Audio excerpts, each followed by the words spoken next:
Satgas COVID-19 Jawa Timur meminta masyarakat terus mengenakan masker selama pandemi belum berakhir. Pencabutan PPKM hanya membolehkan pelibatan massa dalam jumlah besar, tapi bukan meniadakan protokol kesehatan. Menurut juru bicara Satgas COVID-19 Jawa Timur, Mahyan Jibril, aturan selama pandemi menciptakan gaya hidup baru, mengenakan masker yang justru membawa dampak baik bagi kesehatan. Karena penggunaan masker tidak hanya menghindarkan dari penularan COVID-19, tapi juga bisa menghindari infeksi lain seperti ISPA dan TBC. Masker tetap wajib digunakan di daerah berisiko tinggi, yaitu rumah sakit.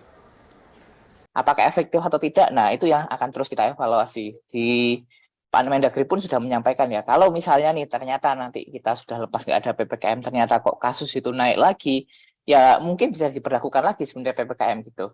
Para calon penumpang kereta api di daerah operasi 8 tetap harus mengenakan masker ketika berada di stasiun dan di dalam kereta api.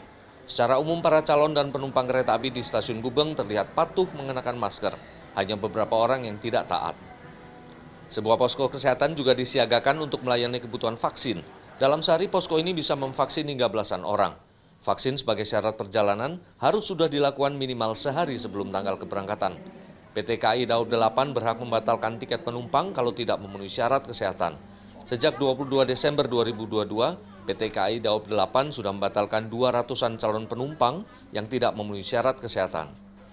Tercatat ada sekitar 270-an penumpang kereta api jarak jauh yang tidak kami izinkan untuk melaksanakan perjalanan karena memang dia tidak memenuhi syarat yang telah ditetapkan tersebut. Di antaranya adalah dia tidak atau belum melaksanakan vaksinasi booster ataupun juga suhu tubuh melebihi dari ketentuan yaitu 37,3 derajat Celcius ketika dia melaksanakan boarding. Epidemiolog dari Griffith University Australia, Diki Budiman membenarkan kondisi Indonesia saat ini sudah jauh lebih baik. Ini ditunjukkan dari angka penularan yang rendah dan capaian vaksinasi yang tinggi. Tapi Diki menyayangkan pencabutan PPKM ini. Pasalnya di Tiongkok telah beredar subvarian baru yang kemampuannya melebihi sebelumnya. Maka PPKM ini setidaknya di level 1. Paling tinggi juga 2 itu yang harus kita lakukan. Ya. Tentunya dengan penguatan di vaksinasi, ya, protokol kesehatan.